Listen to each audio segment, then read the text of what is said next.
hence an within bracket 1 plus minus 1 raised to the power n 1 upon n and whole raised to the power 1 upon n.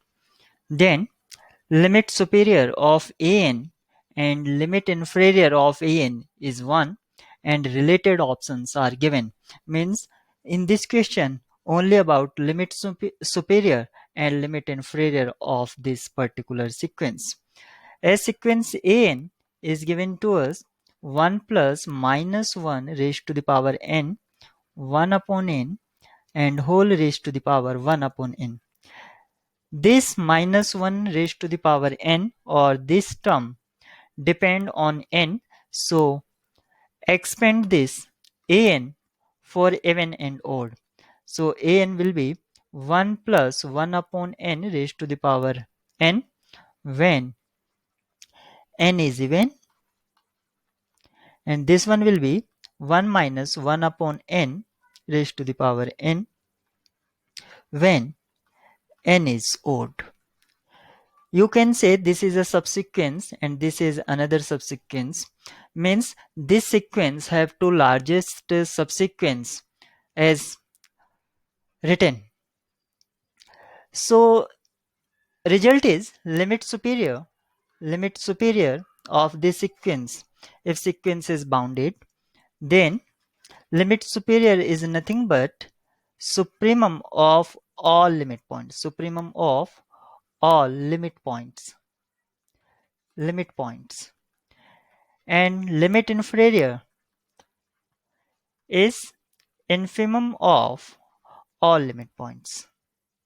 So we will find limit point of this sequence. So we are finding limit when n is even. So limit of an when n is even will be 1 plus 1 upon n raised to the power n. Limit n tends to infinity. This term is going to 0. So 1 plus 0 whole raised to the power infinity means 1 raised to the power infinity.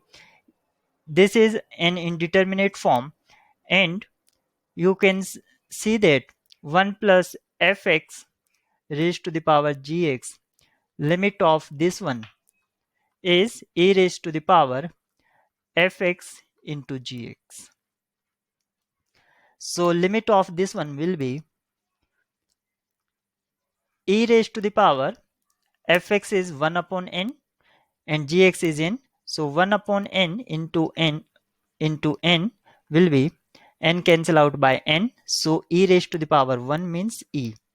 So limit of this one is e, and when n is odd, limit of 1 minus 1 upon n raised to the power n.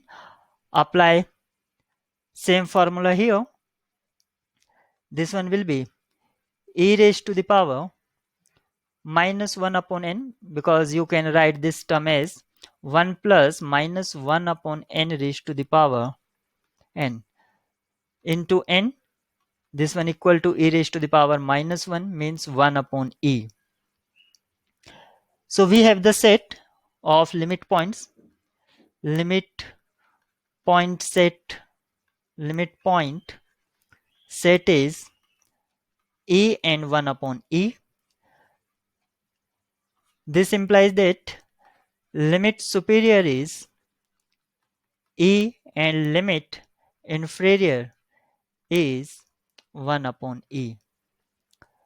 Now which one option is true here? So option D is correct.